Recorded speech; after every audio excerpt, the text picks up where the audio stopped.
Hello and welcome to this episode of the John-Henry Westen Show. My guest today is Dr. Miklos Lukacs, a leading Latin American expert in the fields of science and technology and the philosophy of technology. And he's here to discuss a deeply disturbing subject, but which is actually crucial to understanding our time and what we're up against. Dr. Lukacs has warned about a plan to create a dystopian nightmare brave new world in which technology is directly fused with the human person to redefine and reconfigure the human nature and condition. In a word, transhumanism. Dr. Lukacs is coming to us from the UK. He's a research professor of science and technology policy at Universidad de San Martín de Porres in Peru. Stay tuned.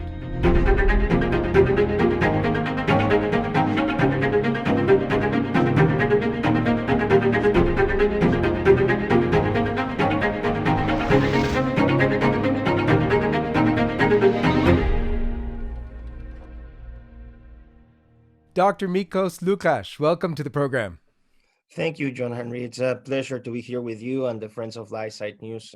Happy to talk to you. Thank you. Now, you used to be at least a very controversial figure, saying things that really nobody believed. Tell us a little bit about your expertise, what you study and what you look into.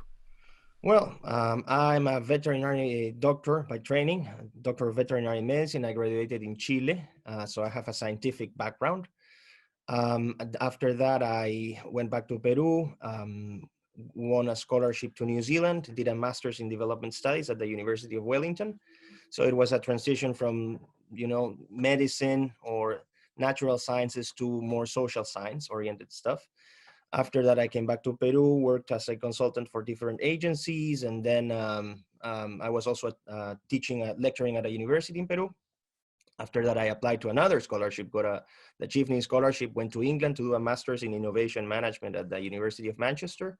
And then I follow up with my PhD in management, but in the field of science and technology policy at the Manchester Institute of Innovation Research, which is one of the world leading centers for research in science, technology, and innovation. So that's what I've been doing. Now I teach at a university in Peru. I'm a research professor at Universidad de San Martín de Porres, which is one of the best Peruvian universities. And I'm a teacher in science, technology, and innovation policy studies. That's basically what I do. So I'm a trained researcher, and that's basically my job. It certainly gives you the credentials and the background and the credibility to speak about what you speak about. But it is so difficult to perceive what's going on. You speak about something called transhumanism. What is that?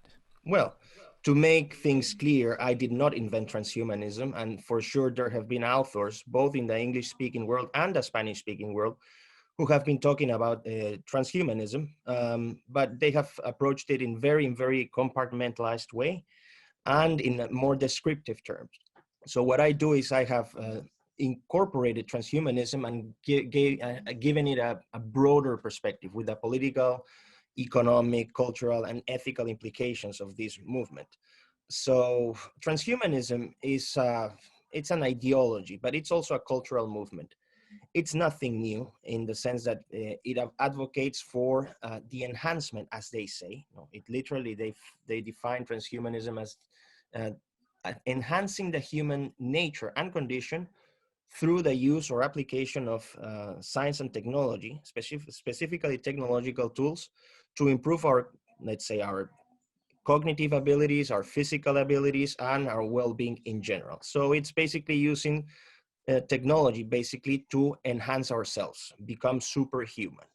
And you will see these aspirations in human history. For example, the Epic of Gilgamesh. Gilgamesh wanted to be eternal.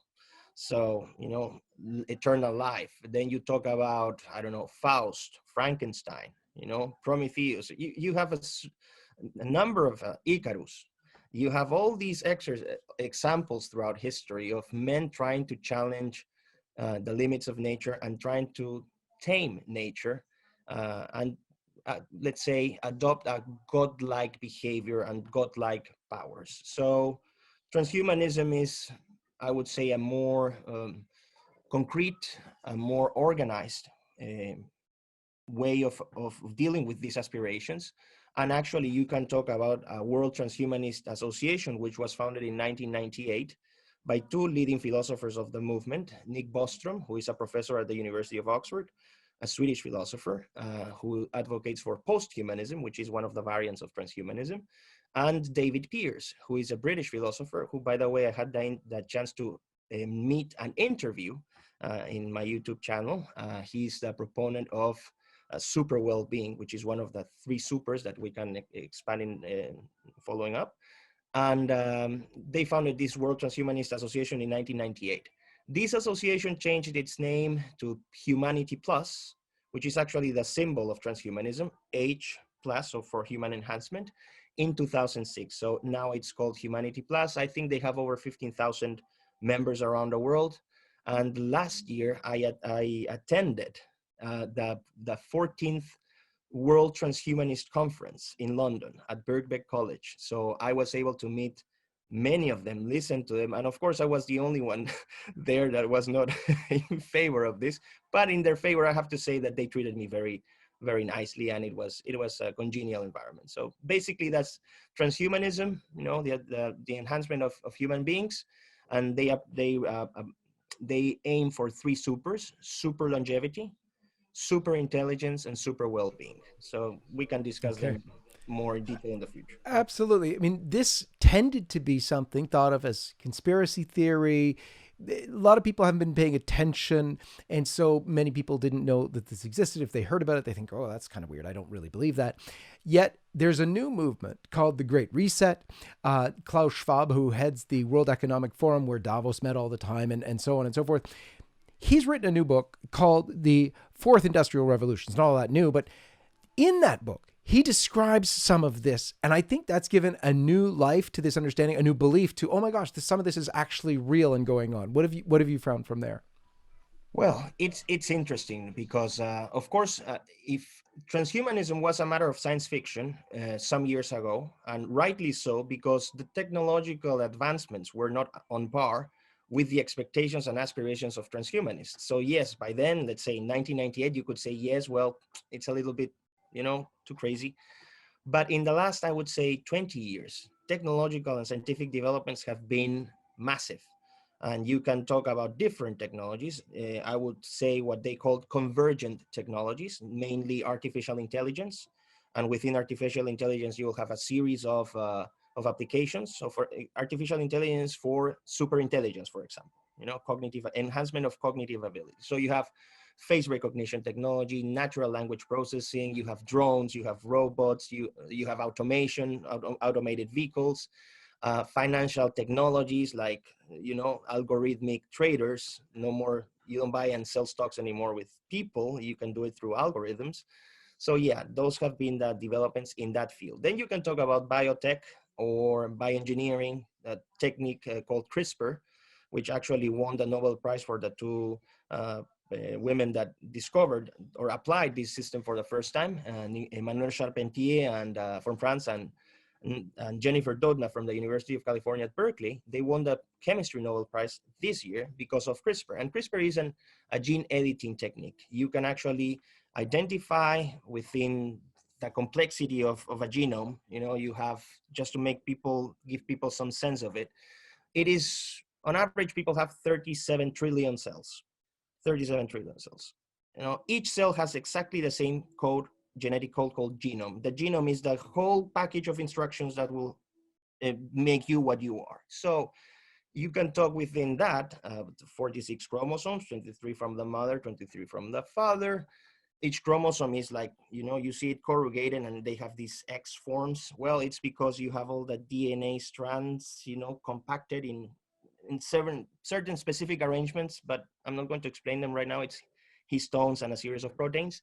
But then they give you, each DNA is composed of a double strand or double helix molecule.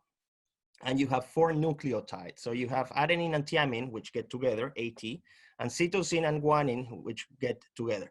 According to the specific combination of those nucleotides, you configure certain genes. So 3 pairs can configure, let's say, that's called a pair base. Now you have around 20 to 25,000 genes in your body. Now the point is, how are you going to identify specific nucleotides, specific base pairs in this whole 3 billion pairs. So how do you identify the specific one, the one that you want to change? With CRISPR, you can do that. So you can actually cut the bad gene, insert the nice one, which you can actually manufacture in a laboratory because you can code this. And yeah, that's how you, for example, it has very promising therapeutic applications. Monogenic diseases caused by one single gene, for example, cystic fibrosis, Huntington disease, sickle cell anemia. Those are diseases caused by one single defective gene. You can actually change, in theory, that gene, replace with a nice one, and then suddenly you can get cured.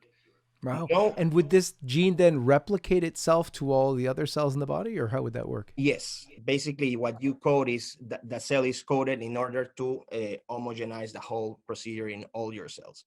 So it is a very powerful technique because basically, yes, you have these very positive applications. I don't think anyone would be against treatments that would improve the quality of life of people, as long as science and technology are at the service of people and not the opposite, which is what is happening now.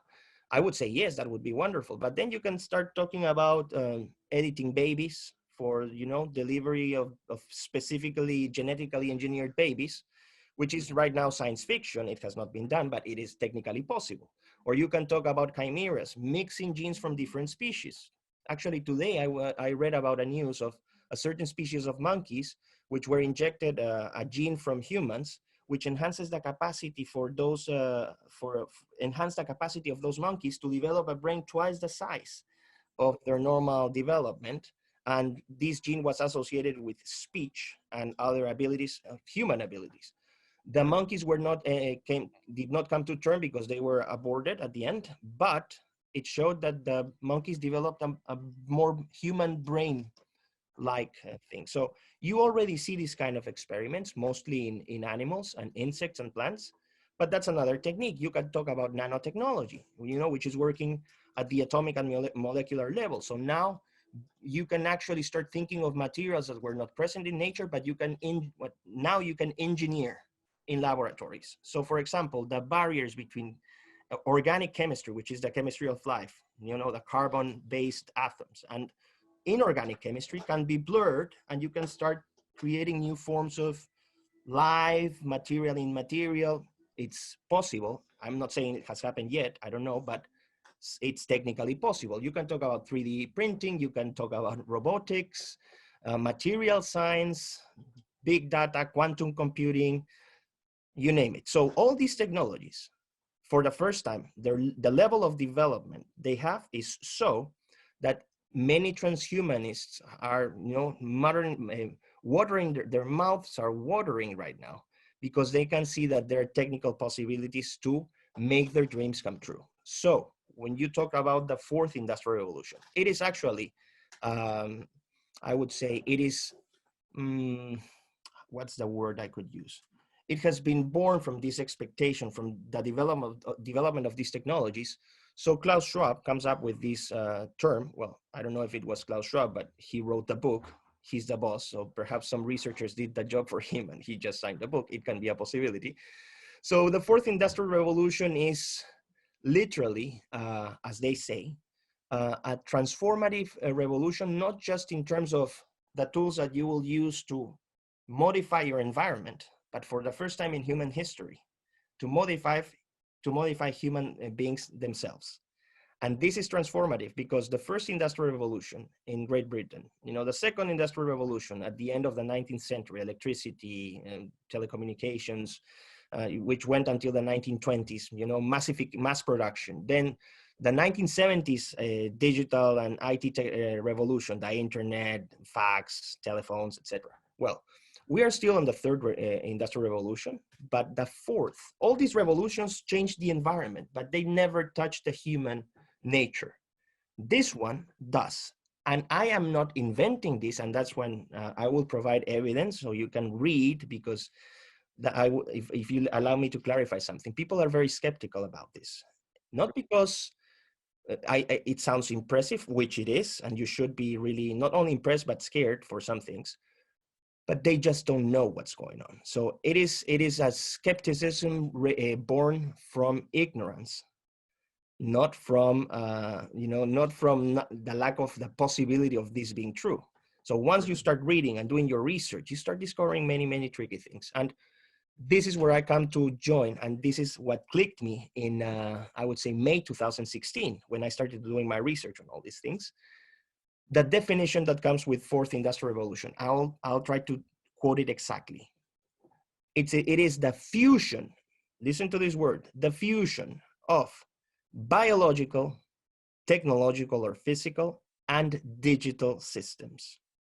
Now, when you talk about the fusion of biological, technological, and digital systems, what are you talking about? What are the biological systems? We are biological systems, and we are going to fuse ourselves with technological devices and digital systems, the Internet of Things, cloud computing, who knows? So that's when it just make boom. And I was very disturbed by that thought. So it was so disturbing that I closed all my research lines, and I started dedicating myself mostly to this kind of research. Wow. Wow. I mean, it goes beyond back in my day, and I'll be dating myself. We watched The Bionic Man. But this is even beyond that, because it's not only the enhancement, let's say, of strength or things like that. It's also playing with your mind and perhaps giving you intelligence that way. I think we've come much closer to this with the advent of your phone and Google to ask anything you want. It's all right there. When we saw Google Glass, which for some reason didn't take off, use facial recognition, you no longer had that problem of, oh, what's your name again? No, actually, I know your name. I know where you live. I know so much about you. Yeah. TV shows have sort of showed this. They've demonstrated, at least in a fictional way, but based on a reality of the technological advancements, what is actually possible. What do you see, though? I mean, it's very exciting. It's very, the possibilities are great, as you said, for healing of the human body, for all these things, for an advancement in intelligence. All of that sounds very good, very hopeful for humanity. What do you see as the concerns? Well, I think as again, I would say 99% of people would be happy, if technological developments or technological progress would be in the service of human beings, in the way that technology increases the quality of our lives, our well-being, not only material, but also immaterial. I think that's a very important thing, because let me point this out, transhumanists are very materialistic and utilitarian. They have a very materialistic, utilitarian, and relativist view of the world, which clashes directly, for example, with Christian values, which are based on absolutes, which go beyond utilitarian and materialistic approaches. It's a transcendental view of life. So that's why you will see also the very harsh attack on Christian values and traditions, or Judeo-Christian values and traditions, because at the end, the absolutes of Christianity stand as they are a huge barrier for the advancement of transhumanism. And for instance, let's say we are created at the image of God. But transhumanists will never accept that, because they will be created in the image of their own sense or standard of perfection, or their own view of beauty, or so no objective values are possible. So sorry, I just, because I got to the detour, so catch me again so I can catch you. So what are your concerns My with concerns, yes. these developments? Many concerns, because again, it's not that we are technophobic. I am not. I would define myself as techno-skeptic. I think technology itself is not good or bad. It depends what use you give to technology, what will make it good or bad. So nuclear energy is wonderful, but nuclear bombs are not. So let's see, it depends on the use. So I am very skeptical when people get overexcited about these technological developments, and they only talk about the positives and all the possibilities that you can reach with, that you can open with these kind of technologies. Because again, history has shown invariably that all these initial excitements end up in massive tragedies. So for example, you'll have Soviet communism was a very technology-oriented, materialistic, utilitarian, anti-Christian view of the world. Maoism in China, the same. Nazism in Germany, the same. The Enlightenment, period was very, very against the same values, reason, individuality, and all these wonderful calls for fraternity, equality, and freedom, which ended with Jacobins, killing almost 2 million people died in that French Revolution, a country that was completely destroyed, and which gave rise to a dictator, which was Napoleon. So history is very clear with these discourses when you get overexcited. Why am I concerned?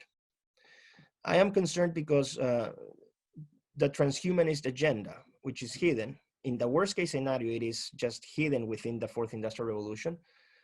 It makes it tricky because, yes, you say, okay, we reject God because we have the power to, take care of our control of our evolutionary process. So now we can stop being Homo sapiens. We can start behaving as Homo Deus, as God men. And that's the title actually of Yuval Noah Harari's book, who, by the way, is an advocate of transhumanism. The media has shown him as a critic. No, he promotes. He's a veiled promoter of his ideology. And why do I reach this conclusion? Because he has been invited to all big tech forums and all these forums that promote this progressive agenda. So I don't buy his, oh, I'm a critic. No, you are an advocate. But anyways, sorry, again, I get lost. Yep, that's okay. Just about your concerns with what's going on with the Oh my agenda. goodness, Yeah. sorry. It is, I have to switch to English because I've talked about this in Spanish many, many times. So yes, so I would say, wonderful. You want to enhance the human condition. Yeah. But one thing is enhancement. And because you would have an act of, that would be a leap of faith. Just in the same sense as a Christian believes in God, you are believing in something that will be positive, but it's not enhancement, it's modification. You are going to modify the human condition, but nobody's telling you that you're going to improve it or not improve it. So what is your basis? And it's funny because they say, oh, we are science-based. Yeah, science fiction based, because what you are proposing has not been tested, proven. You would have to test it and prove it, do research about it, and then perhaps your dreams and aspirations, of these science fiction aspirations can become true. But for now, basically, you are dreaming about something, stating it as fact, and putting, governments and people and universities, research agendas, political discourses aligned to something that is not factual. And this is very, very, very, very hard, because in order to, and you can tie this transhumanist agenda, because let's make it, if you allow me a clarification. If I talk in transhumanist terms, it will sound very conspiracy theorist. Oh, transhumanist. Well, first of all, to your audience, please read about transhumanism, so you will make sense of what I'm saying. Second, read the fourth industrial revolution definition. I will provide links, so they will be accompanied in this video, so you can make your own, come up to your own conclusions. So and I would like to add other facts. All big tech companies, the most widespread religions in Silicon Valley and all these high tech and big tech, centers, is atheism, which is a secular humanist religion, and you will also have transhumanism. As a matter of fact, the director of the product engineer, the chief product engineer of Google, his name is Ray Kurzweil. Ray Kurzweil is one of the major transhumanists in the world, and he's chief of product engineering at Google. You will find many transhumanists, open transhumanists, working in these big tech companies. You will find them in academia, Oxford University. I just mentioned Nick Bostrom, but you will have also other, the Uehiro Center for Practical Ethics with Julian Savulescu. Julian Savulescu is not a transhumanist, but he's advocating for gene modification to improve our morality, not even our physics, or our physical aspects, but our morals. So this is not an invention. You will find Peter Singer also in Princeton, this philosopher who is a utilitarian hedonist who created this movement for animal rights. Well, for Singer, animals have the same rights as life as children, and abortion is absolutely morally justifiable for him. So this is the kind of people that are promoting this, and you will not see, they are not just your average Joe. No, they are in Oxford, Princeton, Google, in big media, big finance. So all the major corporations in the world, especially in the world of tech science, they are very familiar. In the worst case scenario, they will be friendly to this kind of approach. Now, what's the problem? For the transhumanist and the fourth industrial revolution thing to go on, let's put it in fourth industrial revolution terms. For the fusion to go on, you would have to come up with a major hurdle, which you have to overcome, which is human life. And what concept do you have of human life? That's the starting point. And then people will start making sense when they are promoting so actively abortion. That's the cornerstone of everything. That's where our entire civilization is based. When you think of freedom, liberty, cooperation, solidarity, everything is based on the fact that you create a moral system based on the human being. So when you, and I will finish soon, when you change the concept of life, when you approve abortion, let's put it this way, you are transforming the human being from a subject of rights and duties to an object of experimentation, commercialization, exploitation. That's a fact. Why? And I can give proof of this. Okay, surrogate motherhood. That's manufacturing babies. They have a market price. They are produced as products. Okay, I want to order 2 twins. Wonderful. We have our surrogate mothers in India, which will do it for $20,000, and you will have your baby. How do you want it? Oh, I would like him with these characteristics. Okay, we have our sperm bank here with all these donors. Of course, they are not dealing still with CRISPR, but at a macro level, they can choose the characteristics, and there you are, a market transaction.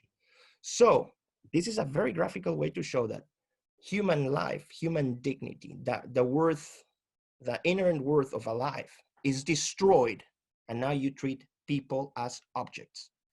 And that's what transhumanism needs, or the fourth industrial revolution needs, to transform us in objects, because, oh yes, you are free to do with yourself what you want. Yeah, and that's why you will find, for example, when you talk about transgenderism, transracial people, trans age, trans species, this is people that have dysphorias.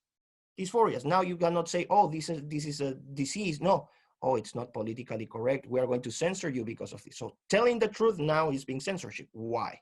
Because you are showing clearly the link between these pre-transhumanisms, which people just experiment with themselves, where factual truth is rejected. Oh no, you are not a man, you are not a woman, you are whatever you want to be. And it doesn't matter because your sex is assigned at birth, the language, everything comes into place to break from these absolutes that come, for example, from the Judeo-Christian tradition, and just make people be objects.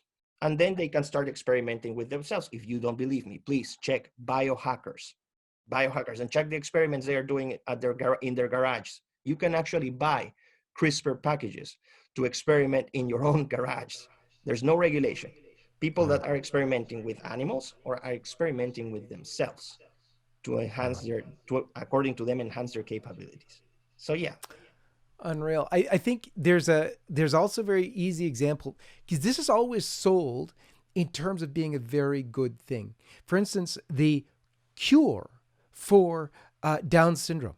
It sounds like an incredible thing. It sounds like we have absolutely cured something that has really, been such a heartbreak sometimes for families and so on. And yet, what is the cure? The cure is to, yes, we have a new technology. We can discover whatever gene in utero that shows that these children may have, by the way, it's not absolute, may have or are likelier to have Down syndrome. And then what? We don't say what, but basically we've had in many medical journals, we have eliminated Down syndrome. Well, actually, no, they haven't. They've eliminated the children who have Down syndrome in utero because they no longer consider it life. So there's no science fiction here. This is something that's going on, has been going on for years.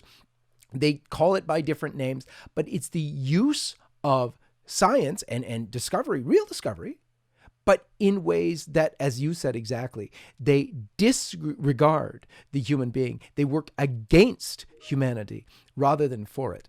So what are some of the other examples that you can point out of this kind of harm to humanity, which really stems from rejecting the divine order of the universe, the divine creation? If man doesn't get his human dignity from God, from the power, then it's up for grabs. Whoever's mightier, whoever's stronger, more intelligent, or whatever, they then can take total control. And that seems to be exactly what's happening. Well, yes, actually, when you start thinking of this a little bit deeper, I've been thinking of this topic for 4 years already, a little bit more than that. You start thinking about this, and that the possibilities are just endless.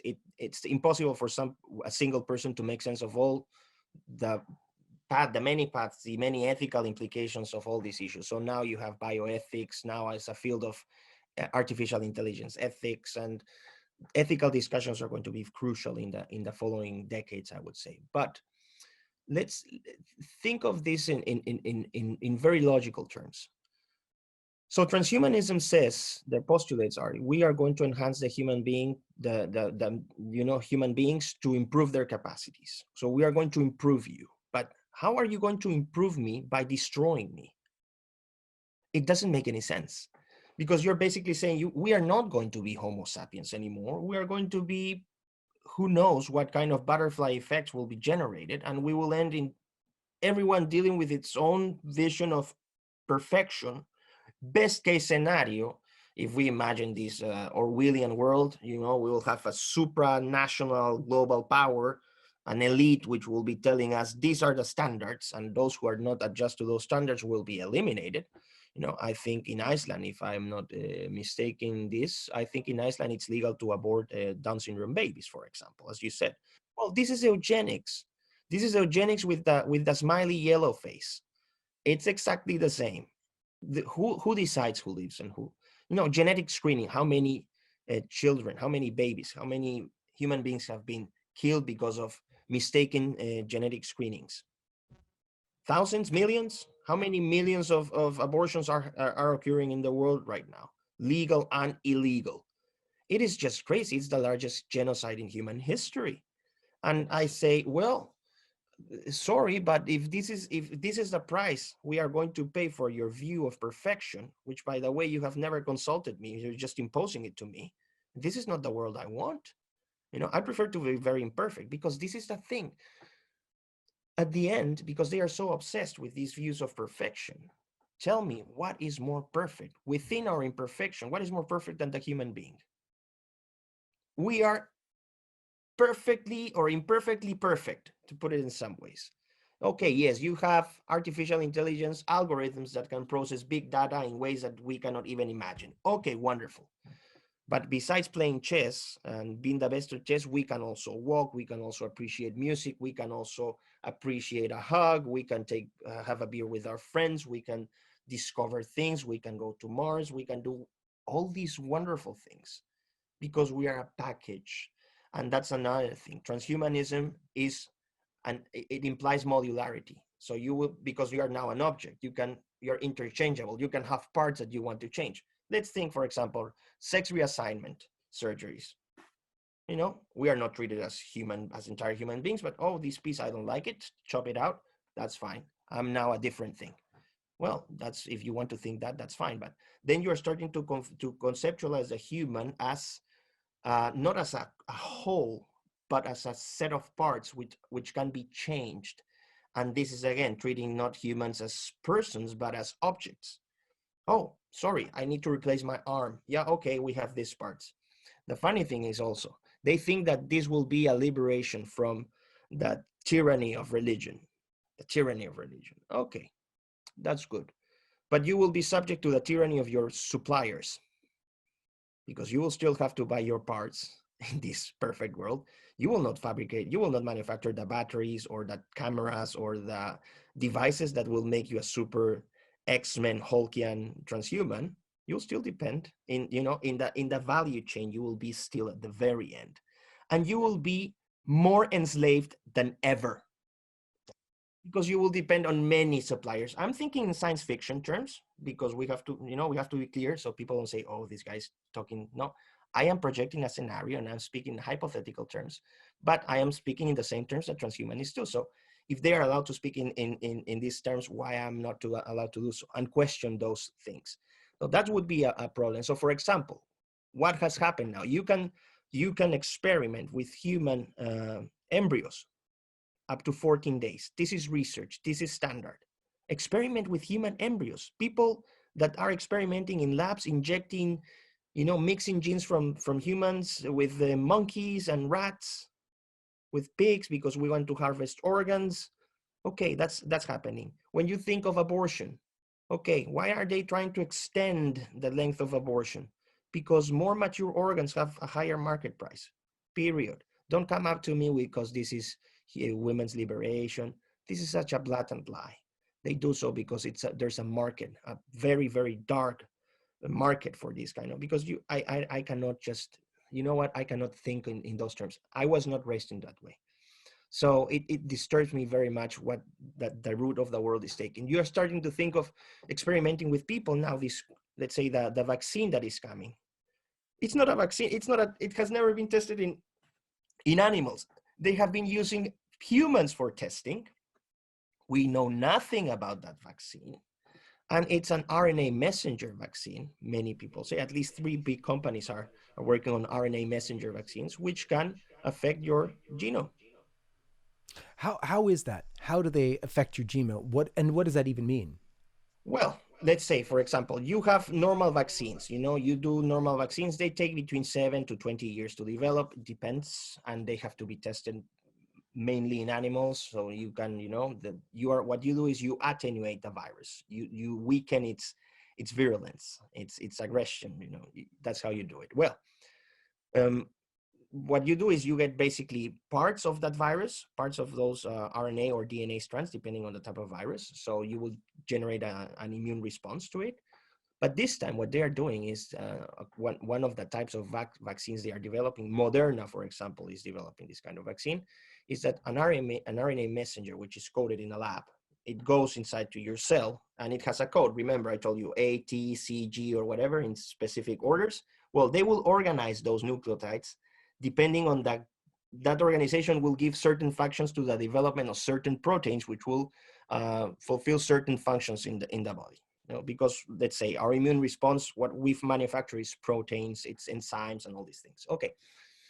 So they are saying we are going to generate a response where this RNA will make your cell, because it will get into your nucleus, in the cell nucleus, it will go next to the DNA and I will say, okay, just now code this kind of protein as I am instructing you. And they say that this protein that will be generated will fight against the virus. Okay. But then again, who can certify us that that's the kind of RNA that they are manufacturing? Because they could manufacture RNA messengers that, I don't know, deplete or limit our capacity to capture oxygen in the red cells. Or they can affect, let's say, a biochemical or physiological process where you have to develop sperm. You never know. What kind, the sky is the limit. Any kind of RNA messenger that you code will provide a specific response. And we are not told what kind of response this is. Oh, yes, it's going to be the virus. We're going to fight the virus. Yeah. Do I trust the media? No, I don't. Sorry. Do I trust academic research? No, sorry, because when you see millions and millions of dollars pouring into a research department, what you will see is vested interests there. Yeah. It will be the interest of the donor, not of the people. Yeah, and I think part of the proof is already out there that there are nefarious plans underway. We just did a show about Bill Gates and a microchip that he's actually employed and funded, and it's in use, where it goes into women and lasts for 16 years. I mean, in the modern woman, that's most of the reproductive cycle, and it can release remotely contraception. The basically the morning after pill, or the levonorgestrel, and therefore you are basically sterilizing women. They've already done that. They have done sterilization campaigns in the third world, and so many of these people who sit on top of this transhumanist or the elites of this world, they talk very openly about the need to cull the human herd, about the need to control the population.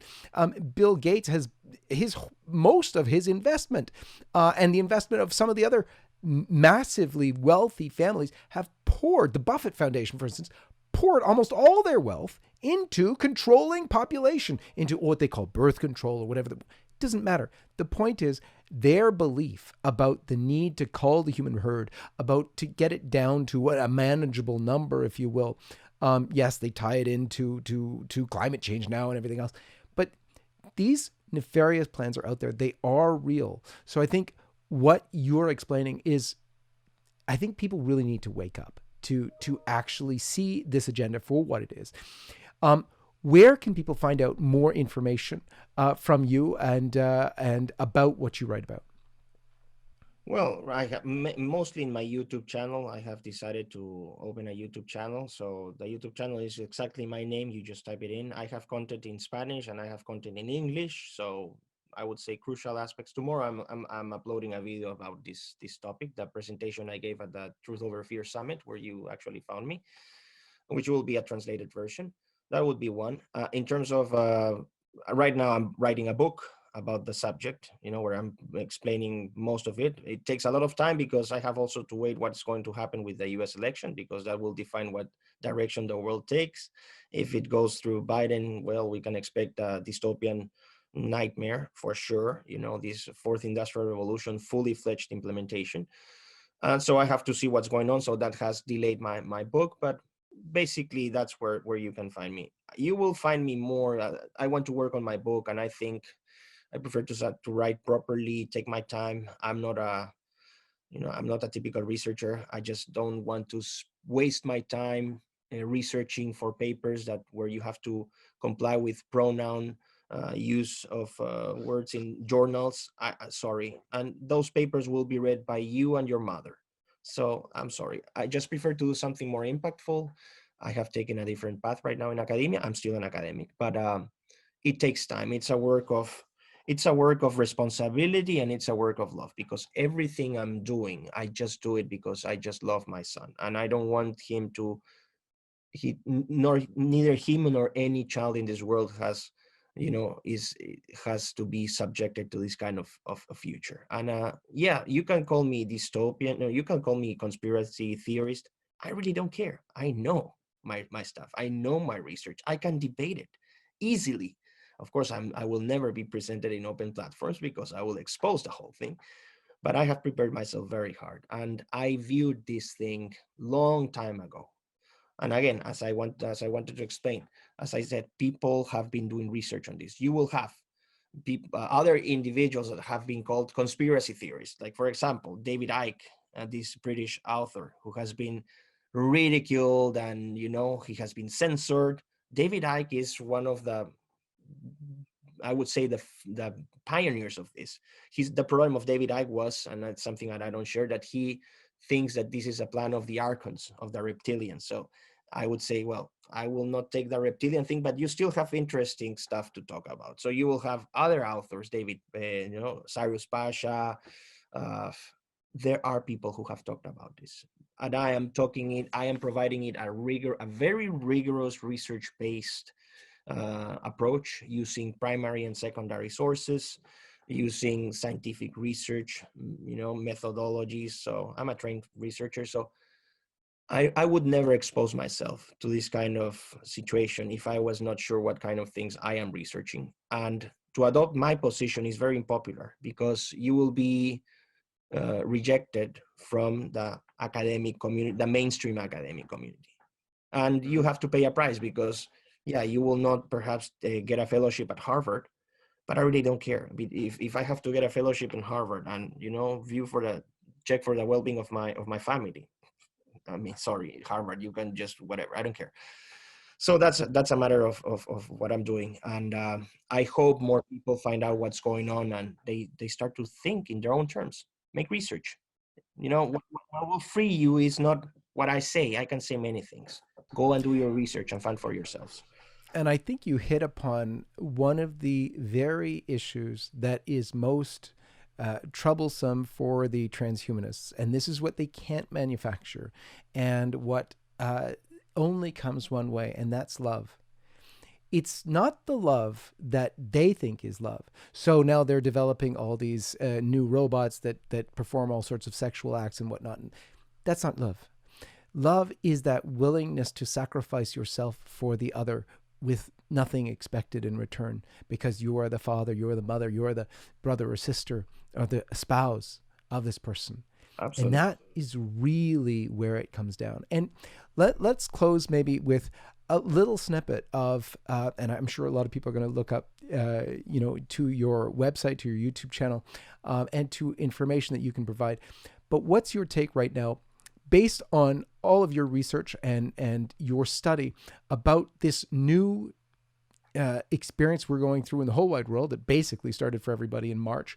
The coronavirus, the lockdowns, the coming vaccine, which seems very apparent right now. What's your take on all of that? Very, very disturbing, because they have always been repeating ourselves. Language is a political weapon. So new normality, social distancing, the Great Reset, all these narratives, all these concepts have a meaning. They just collect a series of actions and ideas and aspirations that people must be aware. So when they talk about social distancing, is basically get used to not touching people, which is a very anti-human behavior. We need to measure things. So artificial intelligence measure instruments will make it easier for you, will make it easier for them. So us working for the technology, if you don't believe me about the power of artificial intelligence, please go and Google this, and or whatever browser you use, surveillance state China artificial intelligence. So check out how the Chinese paradise is working right now, with people under AI control every minute, every second of their lives, anywhere, everywhere, with whomever they are, whatever they buy. Just check it if you don't believe me. So we're going to that kind of control through technology, what I call techno collectivism. You will have an elite, the owners of this technology, not only in the West, but China is also playing a role here, because China is the great leader of, at least in artificial intelligence. They have done extreme progress. But that would go through a geopolitical discussion that I have also treated in an article in Spanish that I wrote for a book 3 or 4 months ago, which is called The Tyranny of the Algorithms. But I will not go there. I will just say this social surveillance system. Now, you can have social surveillance, but you can also have biocontrol. So not societal control, but biological surveillance. I am not, this is an assumption. I'm not saying this is a fact, but this is technically possible, that they can inject in this vaccine some kind of tracker, whether it's a molecule, whether it's a fluorescent chemical that reacts with a screen. I don't know, but it's technically possible, where they can do surveillance on you. Oh, you have vaccinated. Please go through the scan. Yeah, you turned red. Yes, this guy has been vaccinated. So when they take out your DNA, when you give the samples, oh, you need to take samples for checking out if you have COVID. Yeah, when they take your mucus, they are taking cells. They will have your DNA profile there, not your not your fingerprint, but your DNA. So they will know you more than you know your own self. So societal control, biological control, and this is stated in the narrative of the World Economic Forum. You see posts and articles, the kind of future they are imagining. They say, "Oh, we won't own anything, but we will still be happy." Or yes, privacy. Yeah, I can give up privacy because we live in this wonderful techno-socialist paradise where everyone has exactly the same, and we live in harmony with nature and all these wonderful positive things. I think we're heading to that kind of world, a world of limitations, of restrictions, of violation of privacy to levels that we have never ever dreamed before. It's a very, very troubling and disturbing future. And of course, it will work for those at the top, because those are the ones who control technologies. And if they control technologies that have life-changing and life-generating powers, they will basically become gods. They will just have the asymmetry of power will be such between those at the top and those at the bottom and that there will be no possibility of coming up. This is truly a dystopian world. And 1984, a brave new world in Aldous Huxley's terms. So that's where we are heading. Unfortunately, I think that's where we are, and I just don't want that. So No, we've got to wake up. We've got to, I think for a lot of Christians, really at some point get on your knees to not only make ourselves aware, we've got to be able to make other people aware and realize what we're giving up. We're giving up on real love and going into, as you said, a dystopian world. Dr. you Lukacs, allow me, thank you. just for closure, Yes, you allow me very yes, quick. please. I had 2 years ago. I had the chance to study under C. Roger Scruton's tutorship, the eminent British philosopher. I went to his academy in England, and well, unfortunately, he passed away this year. And Scruton talked to us about this, the meaning of love, and he said you were touching upon love, and I think I would like to close with this idea. And he said, well, these scientists, these guys who view the world in very material and utilitarian terms, they think of love as, and human emotions and as a series of hormones and chemicals and structures, where everything is material. And yeah, they might be right, he said, because he had a very nice paused voice. But he also said, let's imagine this. When you compose a piece of music, yes, you have I don't know how you call it in English, but where you can the score, where you can do, re, mi, fa, and you put all the, you know exactly how they are, their shapes, where you can place them, and yes, you can modify them, you can play with them, you will know exactly the ins and outs, the operational ones, everything. But everything disappears, he says, when you start listening to that music, because that music will take you to a place where all that knowledge, all that functional knowledge is absolutely useless. You won't even need to think about it, because you won't have time. You will just be connecting yourself with something that is bigger with you, something that is out there, and it will make you feel, it will bring you memories, it will make you love the loved ones, it will make you hate people, whatever. It will bring up emotions that no scores, as much as you will know them, it doesn't matter. So I would say it's exactly the same with the transhumanist view. Yeah, you can have all the science, all the knowledge, but still, at the end of the day, everything resumes at the time where you, for example, embrace your child, give him a kiss, and put him to bed. I think I don't care about transhumanism. I want to keep these things. Amen. Amen. Dr. Lukacs, thank you for being with us in this episode of the John-Henry Westen Show. We look forward to seeing you again. Thank you very much. And to all of you, God bless you, and we'll see you next time. Hello, this is John-Henry Westen. I'd like to invite you to subscribe to the John-Henry Westen Show YouTube channel if you haven't already done so. There you will find all the past episodes and much more. Thanks again for watching, and may God bless you.